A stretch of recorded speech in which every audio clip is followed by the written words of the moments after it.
This time, I'm going to talk about multi-instrument calibration, fitting Vasicek parameters to the entire yield curve. Why calibrating to one instrument is not enough?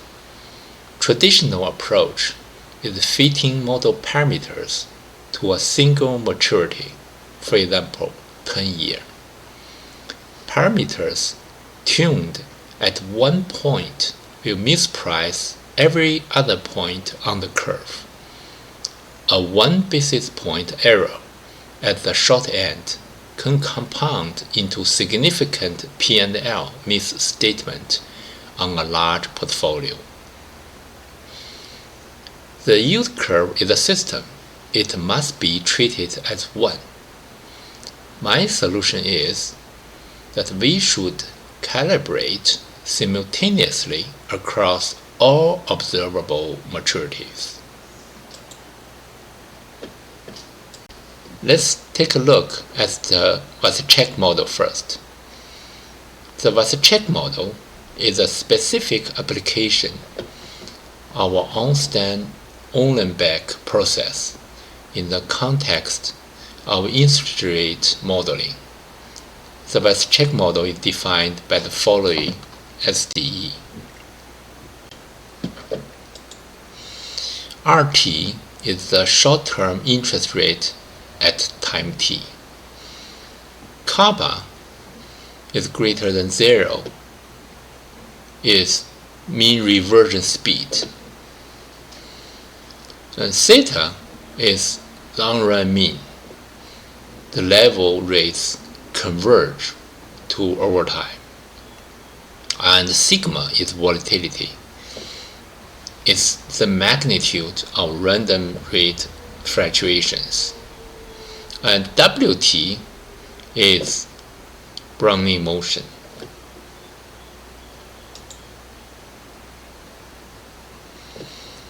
In this model, I use Federal Reserve H15 release. The snapshot date is May 9th, 2025. The maturity I used is from 1 month to 30 years. Par yield converted to continuously compound zero rates for model consistency. Short-end instruments means less or equal to 2-year assigned double weight because higher liquidity, tighter spreads.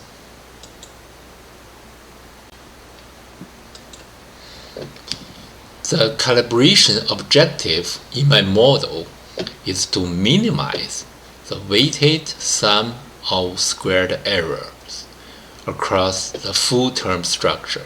So the formula looks like this.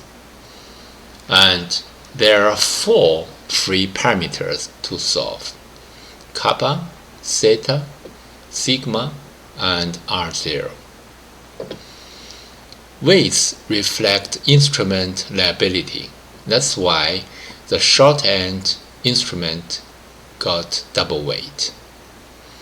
And a global optimizer is essential. Single instrument calibration is a degenerate special case of this framework. That means if we use single instrument calibration, n equal to 1 and w equal to 1. In this model, I used a 2-stage optimization strategy: global search followed by gradient refinement. Stage 1, I'll use population-based stochastic search over bounded parameter space. You can see in this model my parameter bound is like this. Please note sigma, the upper bound is 5%. We'll talk about this one in detail later. and the population size is 20 candidate solutions up to 2,000 generations. And we explore the full feasible region. At stage 2, I used LBF-GSB optimization algorithm with gradient-based quasi-Newton method, and the converged tolerance is this.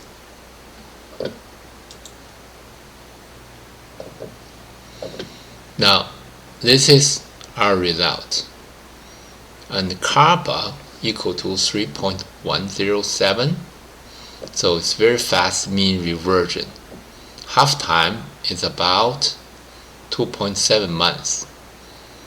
Theta is 4.76%, and sigma is 5%. Remember, in our parameter bound, we have sigma in this region. So, in our result, the short rate volatility hit upper bound, signals one factor limitation, and R0 equal to 5.39%. And our RMSE is 14.29 basis point. MAE is 11.65 basis point. And we'll check the residue on our result too later.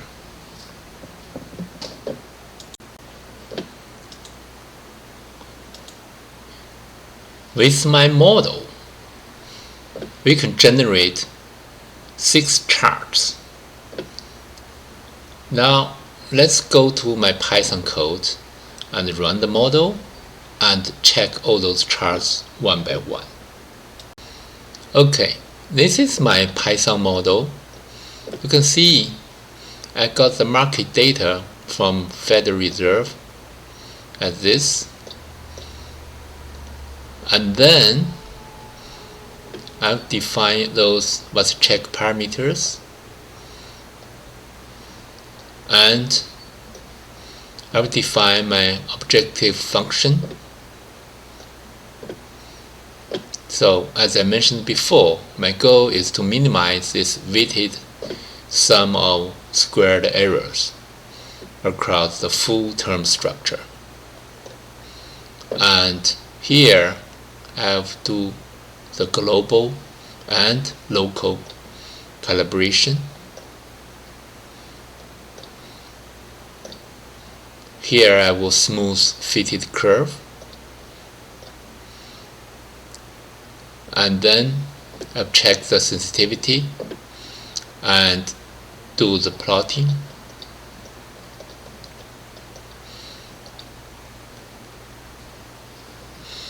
I will upload this Python code to my GitHub, so you can download it and check it and maybe change the parameters by yourself and to run it. Now let's run our model.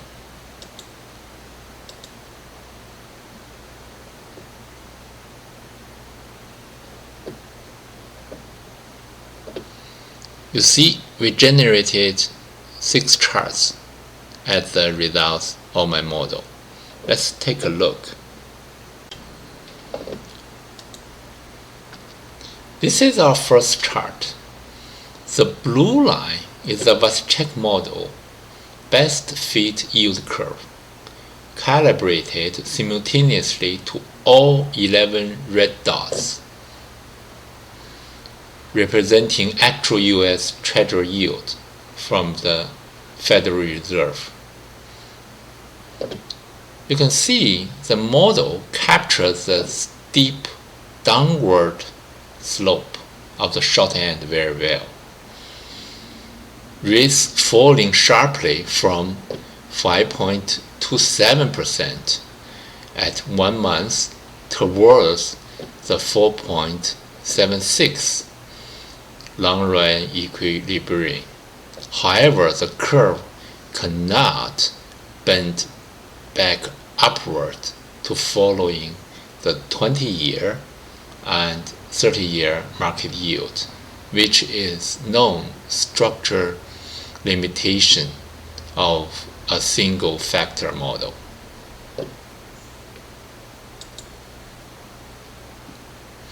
This is our second chart.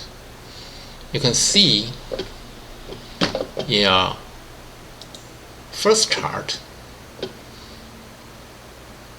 for example, if we check 1 year, you can see this residual is very small, but you can see the residual for 20 years is very big. It's about 29.5 BP. And if we go back to chart 1, you can see here the large difference. So the second chart will show you the calibration residuals in basis points. So we have good fit here, but the model has some limitation for this 20-year and also the 30-year. If we go to chart 3,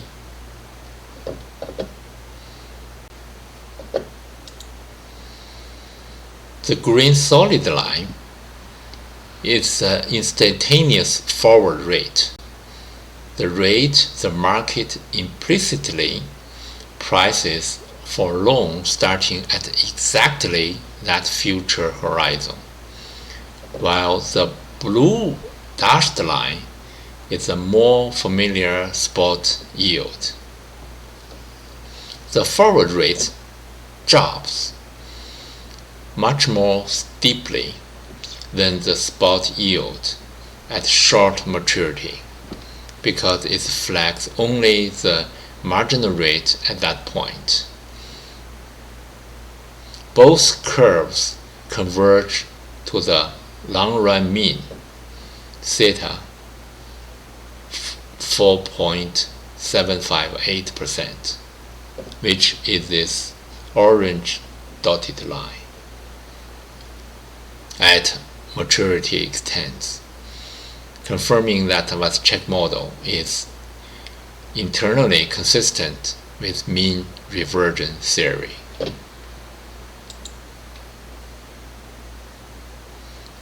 Now, this is our sensitivity analysis.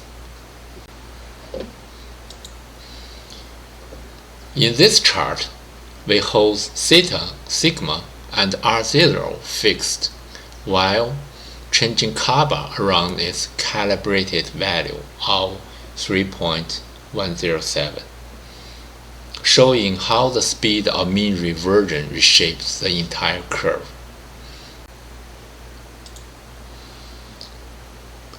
Let's take a look at this purple line. It has kappa 1.554, so smaller kappa, its half-life is 0.45 year. You can see this purple dashed line move towards this long end equilibrium slowly, and when the kappa is 6.214, which is this orange dotted line, you can see this orange line dropped much faster and reached this equilibrium almost immediately. This sensitivity confirms that kappa primarily controls the steepness and the speed of the short end transition, not the long end level, which is governed by theta.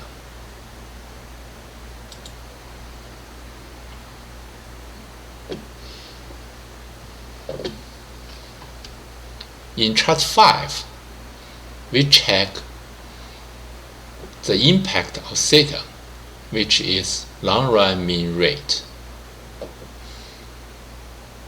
You can see if the theta is 4.76%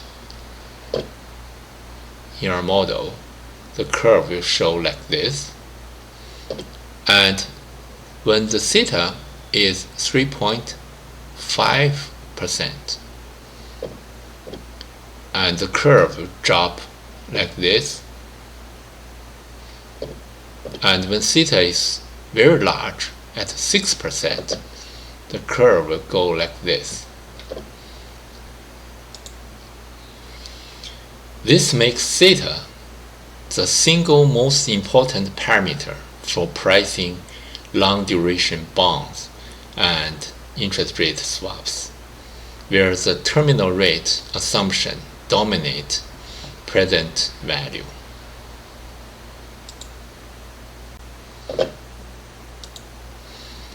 In chart 6, I put all the calibrated Vasicek parameters and fit metrics together, so you can take a look. Of course, as I mentioned before, you can download my Python model code to your local computer and change the parameters and check out what kind of calibrate Vasicek parameter you will get. Now let's consider my model limitations and extensions. Vasicek allows negative interest rate, but because it's a single factor, it cannot independently control short end and long end dynamics, just like I showed you before in chart 1 and chart 2. And also the volatility sigma hits the upper bound. The curve's shape demands more flexibility. And long end residuals like 20-year point and 30-year point has a very large value.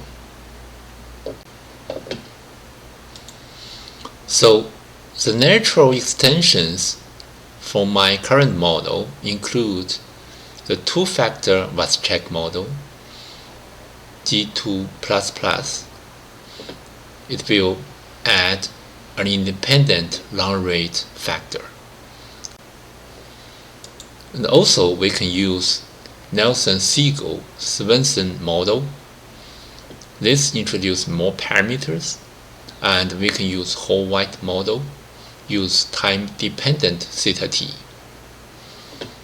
And also we can use CRR model to eliminate negative rates by construction.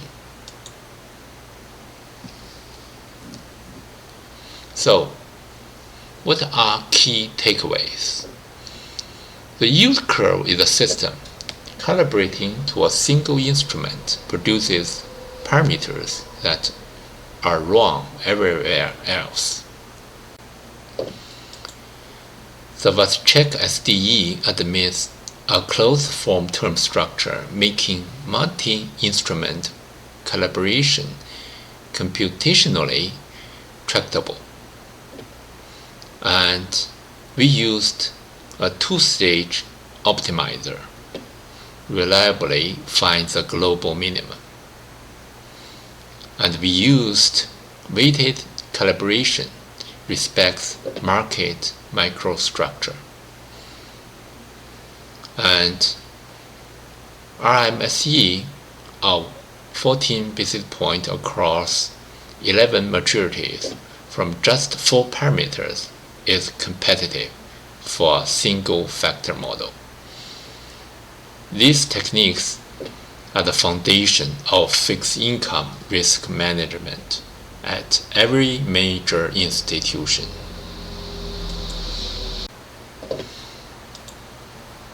This is how I perform multi-instrument calibration, fitting Vasicek parameters to the entire yield curve. Please comment, like, and subscribe to my YouTube channel. Thank you.